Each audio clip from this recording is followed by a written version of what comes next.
Sebung aku juga nabung atau pada orang ni aku cara kan, kunjali ini tu.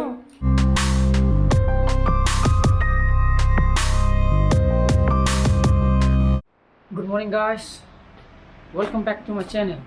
मैं भी ना खाली नरंग दी IPL दो KKR का सानी इतना ऐसे येंगे ना खंजरम मने बा नुंगदांगी मोई की second innings तो bowling तो कुछ अदो येंग उधरे अदो होजे ऐना क्या नोटा यहाँ कांदा मोई points टेबल तो यहाँ कांदा काले रमे बा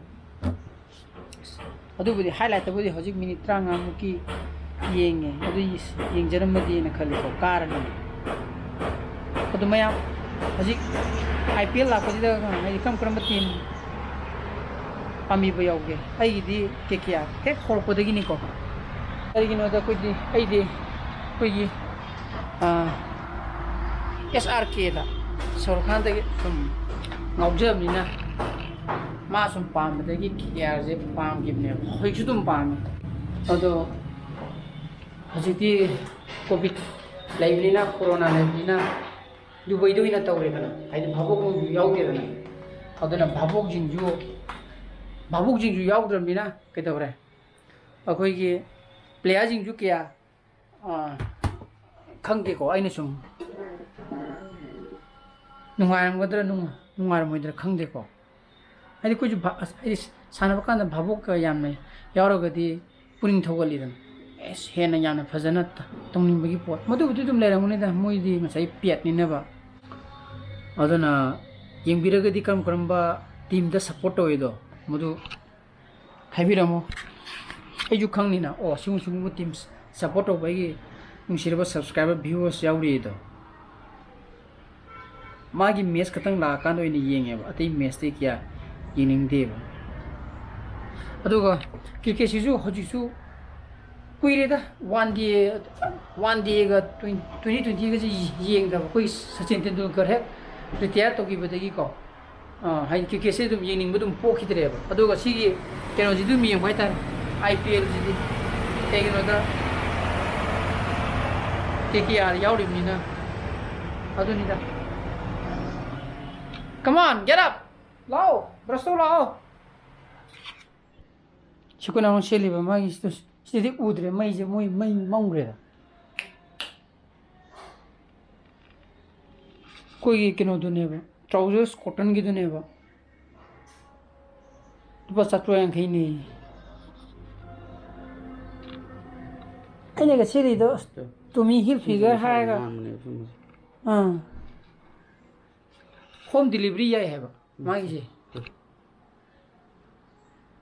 वही येंगे चतुर यंग कहीं नत्रा अदुगा ऊपर यंग कहीं मां मोई delivery charge है दी पर हेता नत्रा का ना suppose ऐने मंगा लो रे बा अदुगी ऊपर यंग कहीं कहता लो रे ओ पर पीस नते बा नते पर पीस अदुगी मचू खला का size खन गया नी ना size ना खन ओके अदुना size तो दी trial तो नते देना खिला मने मोना खिला मने नंग सी चाद्रेबा सी फंगगा नंग होरेन दंग त चा नुंगाइत्रेबा ए नुंगाला मो इसे मोन थिल कने पिकअप ला ओके ओ मा हाइजे कैन तारबा मोने डिलीवरी तो बिरमेना साइज पुदी हाइग्रगा अजुम फिटिंग नुंगाइत्रेना अदि मो साइज तो पम पुबे तो हंदो पुदी आब्रो यायबा ओ याय आई जुम त चेन तारे ngasi hai he नुंगाले लापिनी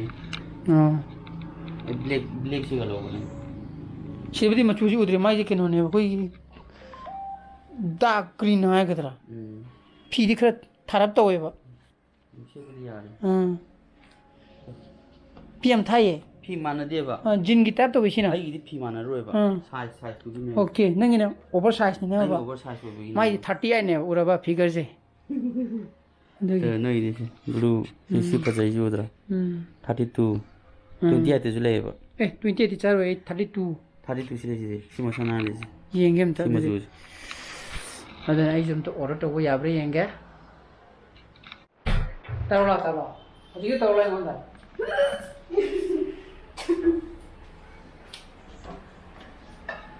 brush tawro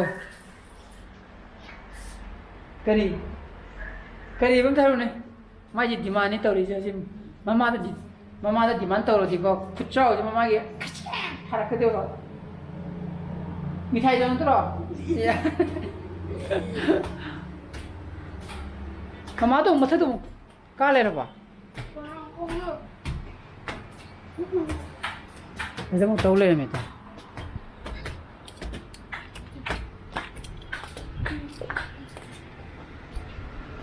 Nintendo Switch. Nintendo Switch. ꯁꯦ ꯑꯗꯨꯅꯦ ꯑꯩꯁꯨ ꯈꯣꯛꯀꯦ ꯇꯧꯔꯝꯃꯤꯅꯤ ꯊꯥꯡ ꯄꯥꯏꯔꯤꯁꯦ ꯊꯥꯡꯅꯤꯀꯣ ꯍꯣꯔꯦꯟ ꯃꯌꯥ ꯄꯥꯟꯕ ꯊꯥꯡꯅꯤ ꯈꯪꯖꯧ ꯌꯥꯔꯦ ꯊꯥꯡꯗꯣ ꯅꯪꯅ ꯄꯥꯏꯒꯗꯤ ꯅꯪꯅ ꯃꯉꯣꯟꯗ ꯑꯃꯨꯛ ꯂꯥꯎꯒꯦꯔꯥ ꯈꯣꯡꯒꯦꯔꯥ ꯇꯧꯔꯛꯄ ꯌꯥꯔꯦ ꯅꯠꯇ꯭ꯔ ꯕꯨꯡꯉꯣ ꯊꯥꯡ ꯄꯥꯏꯔꯒꯗꯤ ꯂꯥꯎ ꯈꯣꯡꯕ ꯇꯧꯕ ꯌꯥꯗꯦ ꯆꯨꯝꯗ꯭ꯔꯣ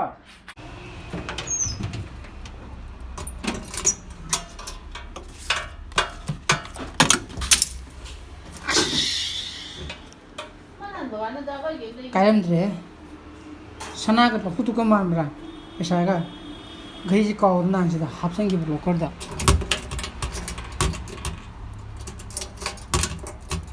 ꯍꯣꯏ ꯂꯨꯅꯍꯦ ꯈꯤꯇꯪꯉꯥꯏꯗ ꯀꯥꯏꯔꯝꯒꯗꯕ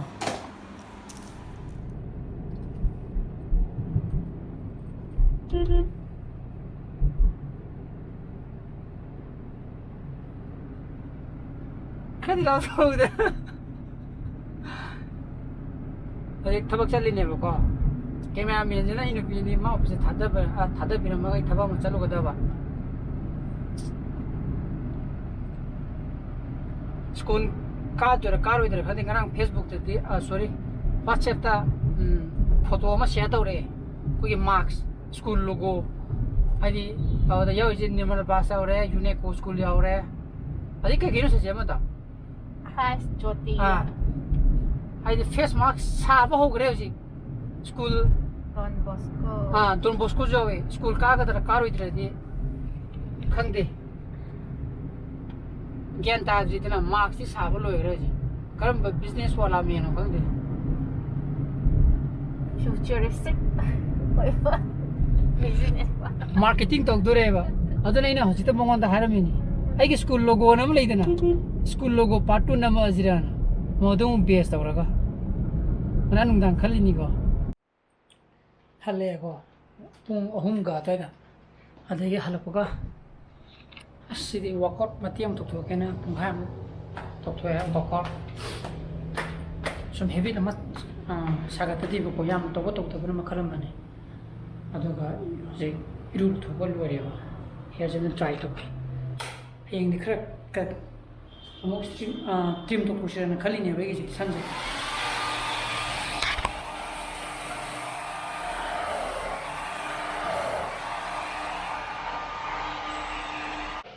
ला चाहता जी हम जिन चौनी को सिद केक अमग लेहौरी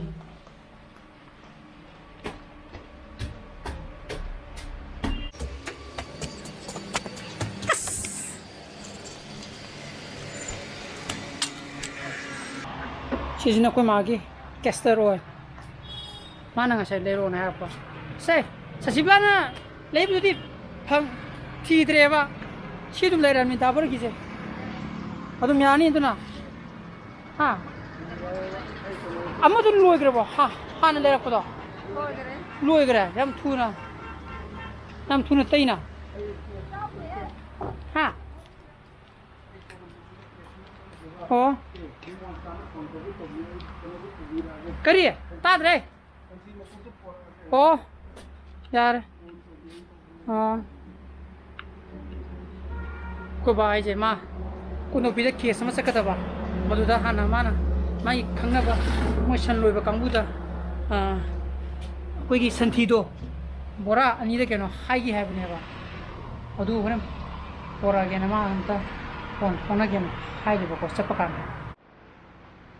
नंग चौक जागद्रा चारोय हाँ ऐसा नहीं है संथी पो ओ अजी कुछ दिन ना कुतो भी केस तो रहना इधर संथी पो रखे ना हाई बने बा हाँ बा अजी वही ना मोजी मखा कुम कुतो पिता ना चल रहे ना हाई बा मालूम खाबू तो वही ना चल रहे ना अभी तभी पोरा रहा है अभी मसाई ना बताओ आपको बाकी ऐसा कौन सा संधि पोकने इतना तो माँ उसी को तो पीछे लड़े पोको मखा बोतल चलना है बा तो ना शाम थकी है ना शुद्ध सानी चौजी में से पे के तारा पने बा फोक थिंग लगा दूँ का पचे यार उधर सब पीनी को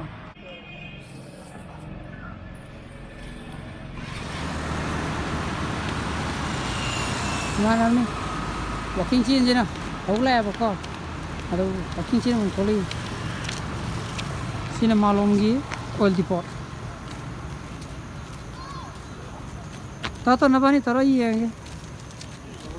hey angam ma to la ai buktan ni in ni dong ni ai buktan ni jo in lo ai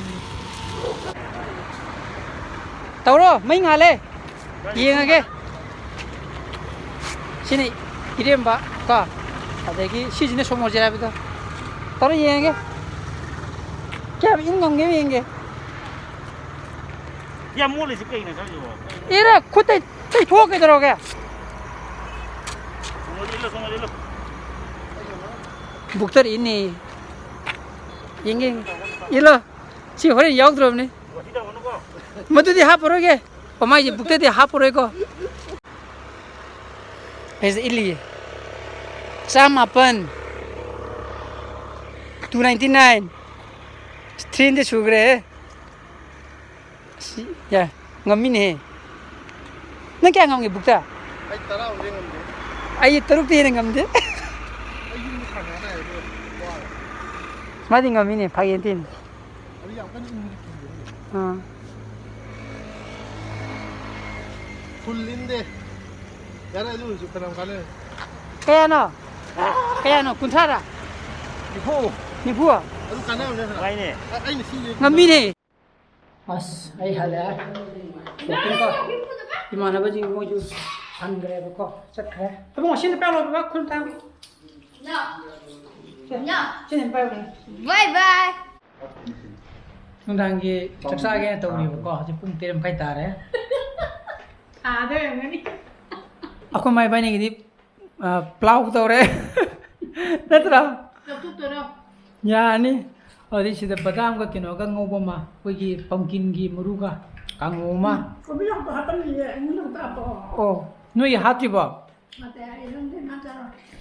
adagi mana pan thong mama isano pa he gana yurum thong mama yurum din sa dore se madi yurum cha roi yurum ango boin sa ge natra saro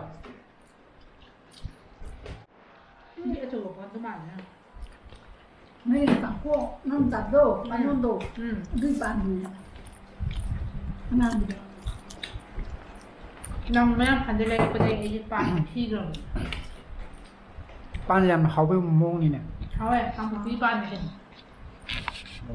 ko di sabi de pan ne ha di khai irum mo di khachai ko to thoina cha bi tan le Kali nam jadi nam. ni no mo cha ju de to bong hau ba Nam hau ba so no Kim ta rồi, sắc ra vào phone nhang ra đây, anh chụp. ai cái nó mà nhìn đây là nó Cái tụi mình lấy cái nó miếng của bài. Em còn không đi. Kau orang main ni yang dia ni kau. Anak dia, anak Hai jeli. dia orang dia. có không đó Tapi ada benar. mua cái nào cũng được Coi tụi em. rồi cho nên mới xịt cho nên Một tiếng một chiếc đi hầu ấy. Aku masuk. Sit nào đây. Ở cái plow của tôi. Một cái thà đi plow gọi là cái gì? ya bukan Nanti hap tu juga kok. ya Tu bas sabji hap tu juga apa plow. Anak kau beli aku jangan nol lah. Koi na hau ini. Ini ada macam hap tu di plow itu oli hai ni Kau lah. ada yang dah. Nama Aduh, tak dia mai kan nama. Koi. Tu tu macam ni bubu kina. Jadi jadi. Cuma. cuma dia. Jum lagi. Kerap tu lepas ni lah. Cuma. Oh, kau bisa sikit tahu ke Cái gì ấy? Nó chỉ ban hai chân nè. Hai nè, quên này. School चला लेना नहीं मुझुता तक पिजरी देना केमता half the बिदा मैं तो नाम मोन हाइम ने दुनिया में जिन हारी जी ये बच्चा वाव बुआ कोई जो न बुआ तो बहुत हाउ रमने कोई चारा का स्कूल चले ही नहीं तो ये नंबर लाने खंजा तो अदुन ngasi blog di mata introduction serege ai ki blog pa mi thoga di like to biramo ano video so di subscribe to biramo ko ni sana phase le video so please be safe and be healthy bye bye good night choo se mo se bye bye good night นาเลย choo to na choo กาเมนน้ำมาให้ดูไทยไหนมานั่นมาน่าถงบะอันนี้ฉันเองดูผู้ช่วยตรงไหนบะม่านถงบะจะมาเอาเลยบะข้างบน aku jo hau din sa ge na mane ki la hai ka ter muchu tha ko sa ko jo hau de ko jo ko di ni เอาก็จะต้องมีม่านนั่นแหละเขาประกาศถุงต่อจนเนี่ยเอาเนี่ยไป oi ne adu ne aku jo ko di ko jo ko di